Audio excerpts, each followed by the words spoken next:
Vous êtes en direct sur le site internet Sencadou qui a le plaisir de s'entretenir avec vous sur la question de libération de votre client Thierno Amadou Diallo qui a été emprisonné pour cambriolage et finalement qui a obtenu une liberté provisoire au sortir de son procès du mardi 30 septembre 2021. Est-ce que vous pouvez revenir exactement sur les motivations de sa libération? Non, je vous rectifie tout de suite. Il n'a pas été arrêté pour cambriolage. Alors, il a été arrêté pour quoi? Pour complicité de faux par rapport à Kilifeu et Simon. Mmh. D'accord. Alors, je veux que ça soit clair. Donc, on a arrêté. On l'a arrêté parce que il a certainement dénoncé les agissements de Kilifeu, qu'il avait promis des visas, qui avait même reçu 4,5 millions de lui. Et ses passeports, deux passeports qu'il lui avait remis. D'accord? D'accord. Et pour Simon Kouka, Simon lui avait loué son passeport français pour qu'il voyage avec. D'accord. Ce sont ces deux éléments de Yanamar qui ont été arrêtés, pas pour cambriolage, pas pour vol, mais pour escroquerie, faux, usage de faux. D'accord? D'accord. Et on a arrêté Thierno comme complice. Complice. Alors que Thierno est une victime. Dans cette affaire, Thierno est victime.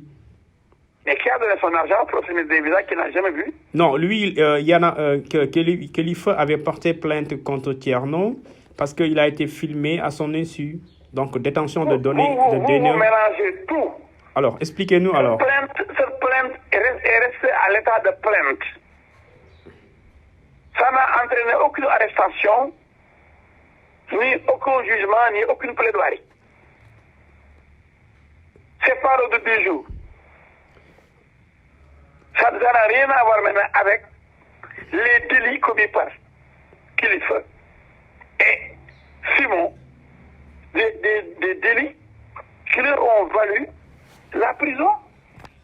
D'accord. Et par rapport à ces deux délits qui ont entraîné leur arrestation et leur emprisonnement, Thierno, la victime, a été arrêté en même temps que pour ces mêmes délits, ce qui est incompréhensible. La victime arrêtée en même temps que ces deux bourreaux. Et quand j'ai plaidé ça devant la chambre d'accusation, par rapport à l'appel que j'avais interjeté contre l'ordonnance de refus de mise en liberté provisoire du juge d'instruction, la chambre m'a donné raison. La chambre a constaté que Thierno Amadou Diallo ne devait même pas aller en prison. Alors est-ce qu'on peut savoir exactement... Laissez-moi terminer. Ah, d'accord, ok, allez-y. D'autant plus que un de ces bourreaux, en l'occurrence Simon Kouka, a été libéré pour des raisons de santé. D'accord. Kilifeu était là-bas. Thierno lui a remis 4,5 millions pour des visas. Il a demandé son argent et Kilifeu ne lui a pas restitué son argent. Il a remis 3 millions à Simon en lui disant « Prends ton passeport français, je ne veux plus voyager ». Simon a refusé de lui restituer l'argent. Le passeport de Simon est avec Thierno actuellement. Maintenant, le procureur, quand il a vu des vidéos circuler à travers les médias, s'est autosaisi et a demandé une enquête qui a entraîné l'arrestation et de Kilifeu, et de Simon, et de Thierno Amadou Diallo. Alors qu'on devait seulement arrêter Simon et Kilifeu. Thierno Amadou Diallo n'étant que la victime de ces deux faussaires. Il ne faut pas qu'on mélange tout. Eux, ils ont l'habitude et l'intelligence de mélanger tout pour qu'on oublie les délits. D'accord. Pour lesquels ils sont poursuivis. D'accord. C'est-à-dire Kilifeu et Simon. D'accord. Oui. Une menace de faire des marches, c'est le Tchéboudian, c'est l'affaire. Alors, s'ils peuvent maintenant commettre des délits, largement diffusés à travers les médias par des vidéos incontestable, s'ils peuvent faire des choses pareilles et oser demander aux populations de faire des marches pour eux, je dirais que ces gens-là, ils se fichent de la République. Eux, ce qu'ils dénoncent, c'est ils disent que votre client Thierno Amadou Diallo a été libéré alors que Oui. Kilifeu est en train de croupir en prison. Donc ils ont Oui, constaté le problème. c'est une justice à double vitesse. C'est faux, mais vous êtes intelligent, vous n'êtes pas. Vous, les journalistes, vous n'êtes pas intelligents. Non, on vous pose une question. Vous tous. C'est une question qu'on vous Parce que pose. les journalistes européens et américains qui sont de vrais journalistes, eux-mêmes ils répondent directement. Ils auraient répondu à Yanamar. Sans qu'on me donne la parole. Ils auraient dit, vous êtes en train de nous manipuler. Nous Non. avons vu des vidéos et vous étiez en train de recevoir de l'argent et des passeports. Et celui qui vous a remis ses passeports et ces sommes d'argent, vous voulez qu'il reste en prison avec vous qui avez escroqué cet argent en promettant des visas. Et vous les mettez dans un même sac. Et aucun journaliste n'ose dire à Yanamar, mais vous êtes en train de vous, mais vous êtes en train de vous moquer de notre intelligence. Comment peut-on mettre en prison en même temps la victime qui a donné son argent pour avoir des visas et celui qui lui a promis les visas et qui ne lui a pas donné ses visas? Comment on peut les mettre tous les deux en prison? Et au lieu de vous appesantir sur ça, vous êtes incapables, vous tous, de dire que Yanamar nous emmerde. Nous sommes intelligents, nous tous. Si M. Diallo aurait dû être libéré depuis longtemps, on n'aurait même pas dû l'arrêter. Pourquoi l'arrêter? Qu'est-ce qu'il a fait? Quel est son argent? Lui-même est partie civile dans cette affaire. Il réclame son argent. On le met en prison, on le fait sortir.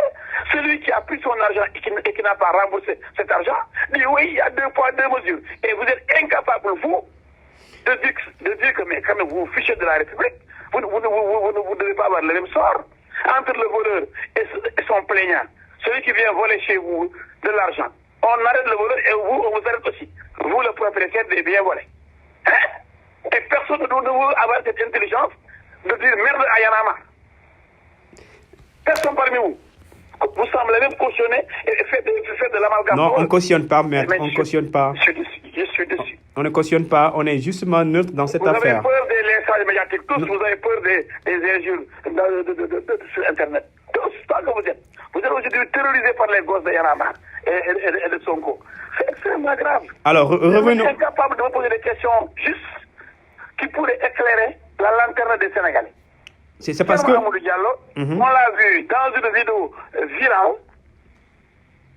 donner des millions, des billets neufs, des paquets et des passeports à Kilifeu. N'est-ce pas? Vous n'avez pas vu ça, vous? Non, on a bien vu la vidéo. Maintenant, il y a une autre affaire dans cette affaire, c'est-à-dire que votre client est poursuivi pour détention de données illicites. C'est faux, vous ne dites pas la vérité, monsieur. Je regrette. C'est un mensonge. Il n'a pas été poursuivi. Il n'a jamais été poursuivi pour ça. Il y a une plainte contre lui. Il y a une plainte contre lui déposée. Il y a une plainte, mais il n'est pas encore poursuivi. D'accord, oui. Voilà ce que je vous dis. Vous êtes incapable, vous, de savoir ce qui se passe réellement dans un dossier. Vous ne vous informez même pas. Est-ce que plainte vous signifie poursuite? Bon, peut-être que ça, c'est les termes du droit. Maintenant, ce que je voudrais dire par rapport à ça... C'est de la manipulation. On ne parle pas de collecte illicite de données par ta plainte. Mais d'accord, ça c'est resté à l'état de plainte. D'accord. On va revenir... On a écouté Thierno Amadou Diallo. D'accord. Mais on ne l'a pas arrêté pour ça. Vous ne me dites pas qu'il a été arrêté pour ça. Qu'il a été poursuivi pour ça. D'accord. Mais vous semblez cautionner cette thèse. Non, on cautionne rien, maître. On cautionne rien. Vous êtes dans la pure manipulation en voulant nous faire croire que, effectivement, le voleur, lui, c'est vrai, il a volé de l'argent, il a escroqué 4,5 millions qu'il lui faut. Mais Thierno Amadou Diallo est poursuivi pour avoir, pour vous, collecté des données illicites, ce qui est faux, archi faux. Ils sont poursuivis pour les mêmes faits. Et pour les mêmes faits, il y a un voleur et une victime, d'accord? Donc, si on libère la victime, le voleur doit rester en prison. N'est-ce pas, dites-moi oui ou non? Bon. Mais vous, dans votre compréhension, qui est malheureusement anti-vérité, vous pensez que c'est par rapport à la collecte de données illicites qu'on avait arrêté Thierno. Donc cette plainte déposée par Kilifeu qui n'a pas de suite. Et vous pensez que Kilifeu a fait donc arrêter Thierno Diallo. Vous le pensez sérieusement ou bien vous êtes en plein dans la manipulation? Non, nous ne sommes pas dans la manipulation, maître. Nous sommes là pour vous demander, parce que vous êtes son client, vous êtes alors bien placé pour expliquer aux Sénégalais. Mais vous avez sorti des mots terribles en disant que Thierno lui a été poursuivi pour collecte de données illicites. Maintenant, les Sénégalais ont compris. Alors que c'est les mêmes faits qui ont fait l'objet des mandats de dépôt. D'accord. Les faits d'avoir lui-même demandé des services sans aller directement au consulat, etc. Alors, j'ai parlé de données illicites en faisant allusion à la plainte. Maintenant, on va revenir justement à cette question de la charte purement politique un peu. Alors, cette question de la charte de non-violence qui a été rejetée justement par la coalition Yewwi Askan Wi, qui a demandé à ces porteurs de cette charte-là d'aller voir le président Macky Sall parce que c'est lui en réalité le promoteur de la violence politique. Vous, votre appréciation par rapport à cette démarche? Comment pouvez-vous compter sur des terroristes pour opter pour la paix? Des gens qui ont brûlé Auchan, qui ont brûlé Total, qui ont brûlé la maison de l'avocat d'Adji Sarr, M. El Hadji Diouf, des bandits, des voyous, comment peuvent-ils signer opter pour la paix?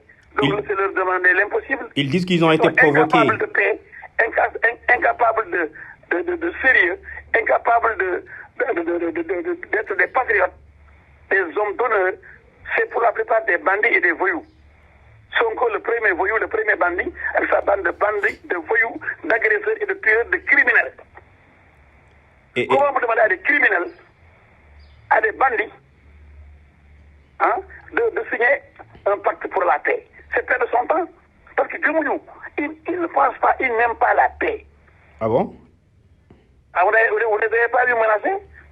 Non, nous, on pose une question, vous répondez justement. Aucune occasion n'est de trop pour eux pour dire descendez dans la rue. Mais pour aller répondre au tribunal, on demande aux Sénégalais descendez dans la rue pour accompagner.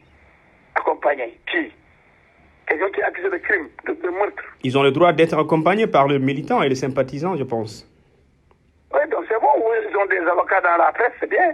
Donc chaque fois qu'il y a quelqu'un, un mot de Diouf, qui va diriger au tribunal, il faudrait qu'on mobilise les forces de l'ordre, parce qu'il y a un menace de trouble à l'ordre public pour une seule tête, un seul individu. C'est bon. Ils ont trouvé vraiment la meilleure défense de ces bandits, c'est la presse. Continuez comme ça. Alors, d'accord. Exactement.